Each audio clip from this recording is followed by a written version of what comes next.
There is a version of you that learned to survive by making everyone else comfortable, even at the cost of your own peace. If you are listening to this right now, I want you to take a moment and just breathe. Unclench your jaw, drop your shoulders. Welcome back to Cypress Speaks, the healing mind. Today we aren't just talking about being nice. We are going to talk about the exhaustion that lives deep in your bones. The exhaustion of constantly reading the room, managing other people's emotions, and apologizing for taking up space. Today, I want to gently show you why you people please, why it is actually a form of self-abandonment, and exactly how to begin releasing the weight of that pattern through emotional detachment. Let's unlearn this together. You see, most people think people-pleasing is just about being kind. You might tell yourself, I'm just a generous person, or I just like to help. But if we are being honest, brutally honest, you didn't start people-pleasing because you were just overflowing with kindness. You started doing it because, at some point in your history, you were scared.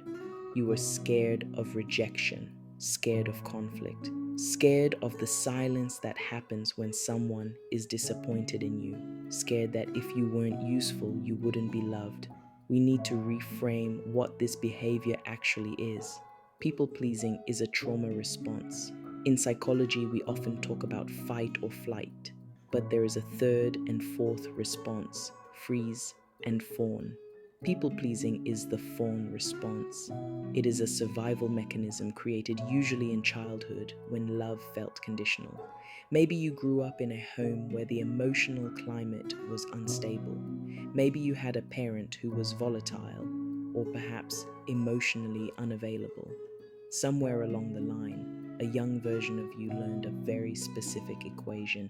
If I keep everyone happy, I will be safe. If no one is upset, I won't be abandoned. If I say yes, even when I want to say no, I secure my place in this group.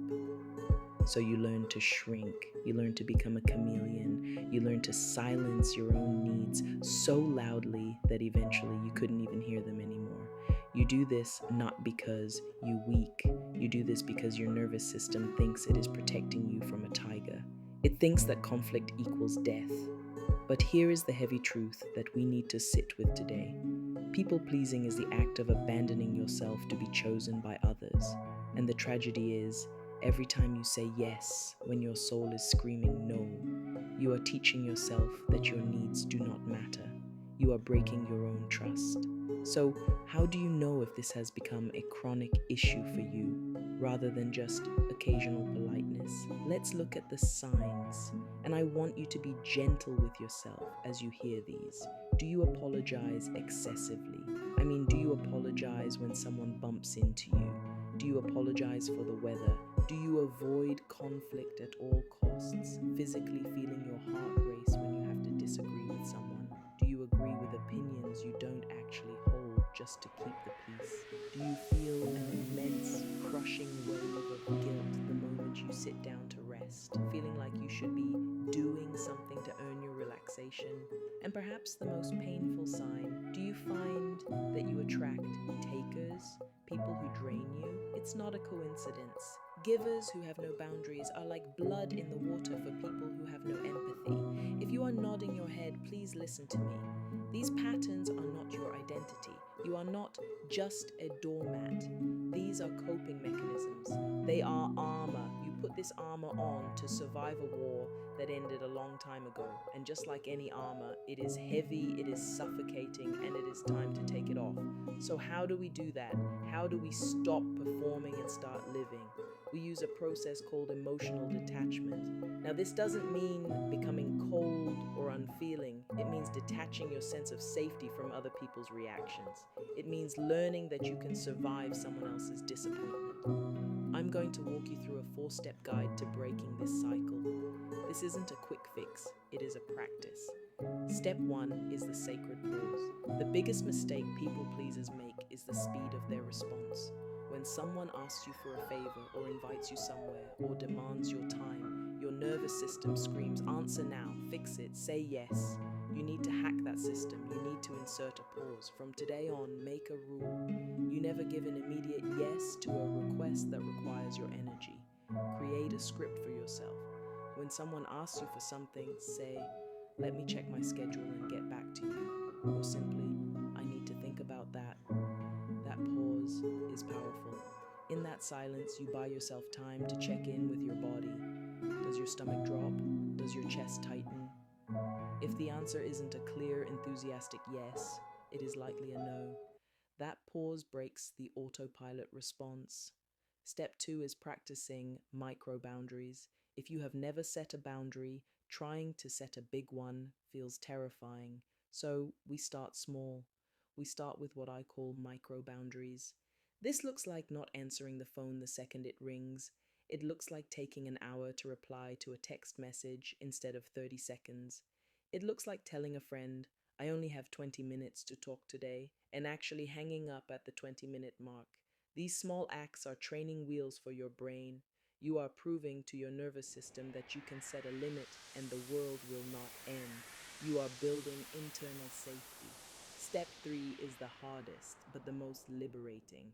Let people be disappointed. This is where the real work is. When you start changing the script, when you stop overgiving, people will react, especially the people who benefited from your lack of boundaries. They might get angry.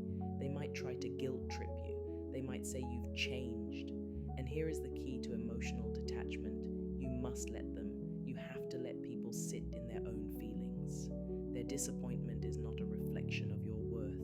It is simply their reaction to losing a convenience. You are not responsible for managing their emotions. You are only responsible for your own integrity. Repeat this mantra when the guilt comes up. I am allowed to disappoint others to stay true to myself. Step 4 is reconnection. When you spend a lifetime focusing on everyone else, you become a stranger to yourself. You might not even know what you like anymore. You know what your partner likes, what your boss likes, what your parents like. But what about you?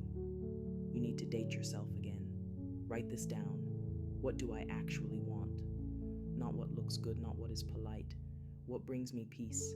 Maybe it's silence. Maybe it's a hobby you gave up years ago because it wasn't productive. Reconnecting with your needs is how you fill the void that you used to fill with people pleasing. As we come to the end of this conversation, I want to leave you with a thought. People pleasing is often disguised as martyrdom.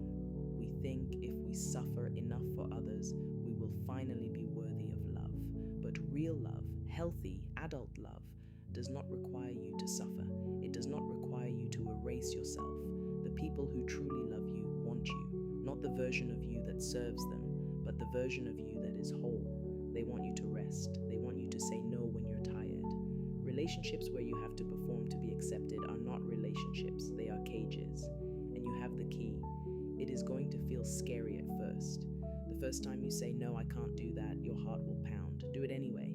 The first time you let a text sit for an hour, you will panic. Let it sit anyway. Slowly, the panic will fade. And in its place, you will find something you haven't felt in a long time. Freedom.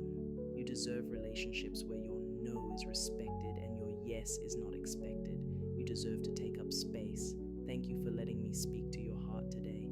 If this conversation resonated with you, if you felt seen, please consider subscribing to Cypress Speaks, The Healing Mind.